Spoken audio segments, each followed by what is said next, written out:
Hello everyone. आज का हमारा टॉपिक है लोक प्रशासन का महत्व। बीए थर्ड ईयर का सेकंड पेपर है ये। लोक प्रशासन हम सभी भली भांति परिचित हैं कि वर्तमान समय में लोक प्रशासन की भूमिका में बहुत बदलाव हुआ है और जैसे जैसे राज्य का दायित्व बढ़ रहा है वैसे वैसे लोक प्रशासन का महत्व भी अपने आप में बढ़ता चला जा रहा है, क्योंकि राज्य ही वो एक संस्था है जिस पर राज्य में निवास करने वाले सभी नागरिकों का हित के लिए कार्य करना और सार्वजनिक हित की नीतियां बनाना और उन्हें लागू करना। तो हम सभी जानते हैं कि राज्य और सरकार ये नीतियां बनाती है, लेकिन मुख्यतः इन नीतियों को लागू करने का काम किसका होता है? हमारे प्रशासनिक वर्ग का। और लोक प्रशासन ही इन कार्यों को करता है। तो इस तरीके से एक कर्तव्यनिष्ठ और ईमानदार लोक प्रशासनिक व्यवस्था की बहुत जरूरत है अगर हम लोकतंत्र को सफल बनाना चाहते हैं। लोकतंत्र तभी सफल होगा जब उसके लिए अच्छे प्रशासनिक वर्ग कार्य करेंगे। तो जैसे हम जानते हैं कि प्रशासन का कार्य, लोक प्रशासन का कार्य जनता के लिए, उनके हित में, उनके लाभ के लिए, उनके विकास के लिए नीतियां निर्मित कर उन्हें लागू करना होता है। तो आइए देखते हैं लोक प्रशासन का महत्व। समाज की सुरक्षा।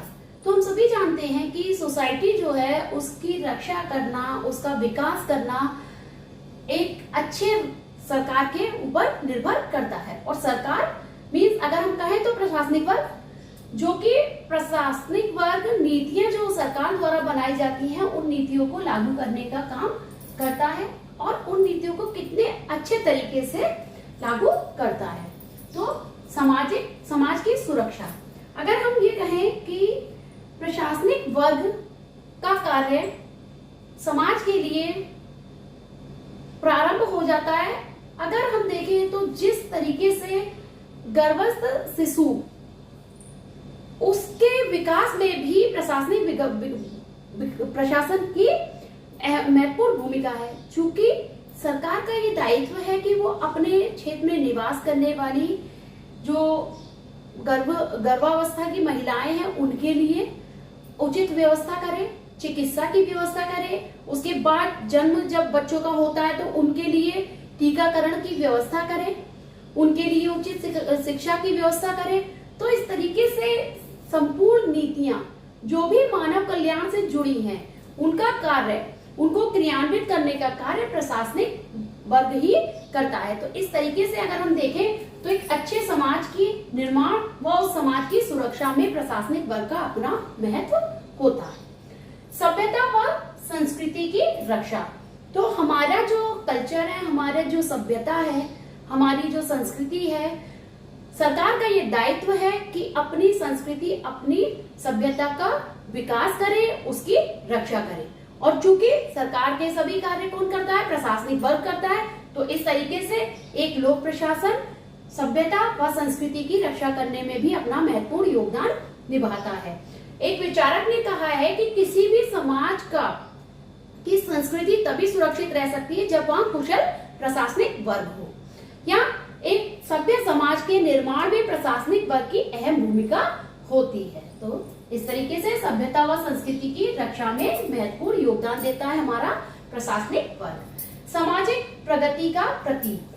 समाज में डेवलपमेंट करने का जो दायित्व है वो सरकार का होता है, राज्यों का होता है, शासक वर्ग का होता है कि वो अपने समाज के लिए, अपनी जनता के कल्याण के लिए अच्छी नीतियां बनाए और उन्हें ईमानदारी से लागू करे, क्रियान्वित करे।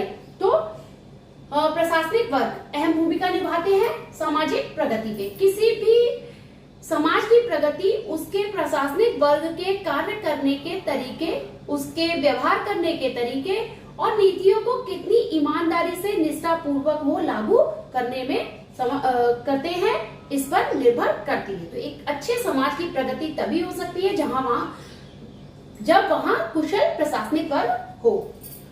समस्याओं के समाधान में सहायक। वर्तमान समय में कोई भी क्षेत्र ऐसा नहीं है जहाँ समस्याएं ना हो। तो प्रशासनिक वर्ग का क्या कार्य होता है कि सबसे पहले वो जो भी नीतियां लागू करने जा रहा है उस क्षेत्र से जुड़ी समस्याओं को जानकर उनका निदान ढूंढे और उन समस्याओं को दूर करने की कोशिश करे। और जब नीतियां लागू करने में जो भी समस्याएं आती हैं, चाहे वो कर्मचारियों से जुड़ी हो, क्षेत्र से जुड़ी हो, उन सभी पर बारीकी से अध्ययन करके अपनी नीतियों को लागू करे और समस्याओं को दूर करने का कार्य करे, तभी कोई भी जो नीतियां हैं वो अच्छे से कार्य करेंगी। अधिकारों एवं प्रभु सत्ता के बीच समन्वय। तो अधिकार और सत्ता, सत्ता क्या है? पावर है। अधिकार क्या है? जो मनुष्य को मिले हैं, जो हमारे राइट्स हैं कि हमें जैसे विचार अभिव्यक्ति की स्वतंत्रता है, तो हम अपने विचार दे सकते हैं।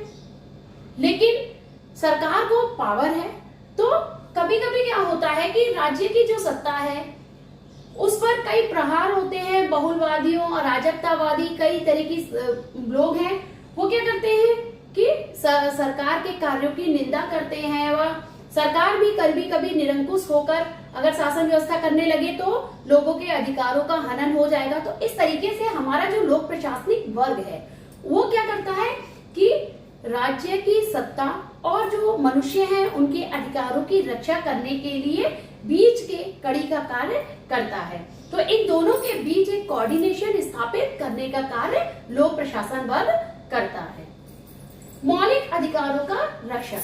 वर्तमान समय में हम देख रहे हैं प्रगतिशील युग है, विकासवादी युग है, जहां सब में अपने अपने विकास की होड़ लगी है। और वहां क्या है कि कई सारे वर्ग ऐसे हैं, जैसे अगर हम कहें व्यापारी वर्ग है या जो शासन संपन्न वर्ग है, जो संपन्न वर्ग है वो क्या कर रहा है कि जो कमजोर वर्ग है उनसे अधिक लाभ लेना चाहता है और कम से कम पूंजी देना चाहता है, जैसे पूंजीवादी वर्ग। तो पूंजीवादी वर्ग क्या करता है? मजदूरों का शोषण कर रहा है। तो इस तरीके से जो हमारा प्रशासनिक वर्ग क्या है वो क्या करता है कि ऐसी नीतियां बनाता है जिससे कि सभी के हितों की रक्षा हो सके और जो भी मौलिक अधिकार हमारे नागरिकों को प्राप्त है वो भली भांति उन्हें मिल जाए, उनके अधिकारों का कोई भी हनन ना हो, चाहे वो स्वतंत्रता हो, समानता हो, सबको बराबरी से मिलनी चाहिए। तो कोई भी वर्ग समाज में किसी भी अन्य वर्ग का शोषण ना कर सके। तो इस प्रकार से अगर हम देखें तो लोक प्रशासन की एक भूमिका निकल के आती है कि वो मौलिक अधिकारों के रक्षक के रूप में कार्य करता है। क्योंकि हम सभी जानते हैं लोक प्रशासन का जो क्षेत्र है अब अपने आप में बढ़ गया है। न्यायपालिका में भी लोक प्रशासनिक वर्ग काम करते हैं, कार्यपालिका के कार्यों में सहायता देते हैं। तो इस तरीके से मौलिक अधिकारों के रक्षक के रूप में भी लोक प्रशासन कार्य करता है। स्थायी संगठन।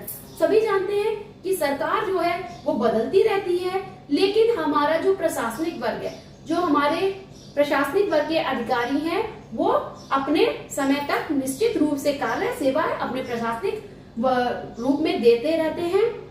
तो ये जो संगठन है वो स्थायी रूप से कार्य करने वाला है और उसे कोई भी सरकार आए उससे लेना नहीं है, बल्कि उसका कार्य क्या है? कर्तव्य निष्ठा रखते हुए ईमानदारी से अपने समाज के लिए, अपने राष्ट्र के हित के लिए वो जो नीतियां बन रही हैं उनको क्रियान्वित करने में अपना पूरा योगदान दे। तो स्थायी संगठन है। लोक हितकारी राज्य का प्रतीक। कोई भी राज्य जो लोक कल्याण के लिए कार्य करता है, नीतियां बनाता है, उनको नीतियों को लागू करने में प्रशासनिक वर्ग की अहम भूमिका रहती है। वर्तमान समय में जो भी राज्य का स्वरूप है गणतंत्र राज्य, तो इन राज्यों के लिए बहुत ज्यादा जरूरी है कि वहाँ अच्छा प्रशासनिक, कुशल प्रशासनिक वर्ग हो जो अपने कार्यों को अच्छे से कुशलता पूर्वक करे। अगर लोक प्रशासनिक वर्ग अच्छा नहीं होगा, प्रशासनिक जो हमारे अधिकारी हैं वो कुशल नहीं होंगे, योग्य नहीं होंगे, तो वो नीतियों को अच्छे से लागू नहीं कर पाएंगे और जो समस्याएं उन्हें नहीं पहचान पाएंगे। तो इस प्रकार से एक अच्छा प्रशासनिक व्यवस्था लोक हितकारी राज्य का भी प्रतीक मानी जाती है। युद्ध काल में महत्व। वर्तमान समय में हम देख रहे हैं अनेक युद्ध चलते रहते हैं आपस में। अगर शीत युद्ध का सा माहौल रहता है, एक देश दूसरे देश के विरोध में कार्य करता है, तो इस समय क्या होता है कि कभी कभी भयानक युद्ध हो जाते हैं। ऐसे में क्या होगा कि जो भी हमारा निजी प्रशासन कार्य करते हैं वो सारी शक्तियां निकलकर प्रशासनिक वर्ग के हाथों में चली जाती है और वहां समाज व राष्ट्र की रक्षा के लिए अच्छी नीतियों को बनाकर उन्हें लागू कर वो देश की रक्षा में भी सहयोग देते हैं। तो युद्ध काल में भी अपना इनका लोक प्रशासनिक व्यवस्था का अपना महत्व होता है कि उस समय ये ऐसी नीतियां बनाए जिससे कि युद्ध से बचा जा सके और ज्यादा जन व माल की हानि ना हो और अपने देश की रक्षा की जा सके। तो इस प्रकार से अगर हम देखें तो लोक प्रशासन का महत्व अपने आप में बढ़ जाता है और सरकार का जो रूप है, वो सरकार का जो कार्य है, उसके निर्वहन में लोक प्रशासन की ही भूमिका होती है। Thanks for watching.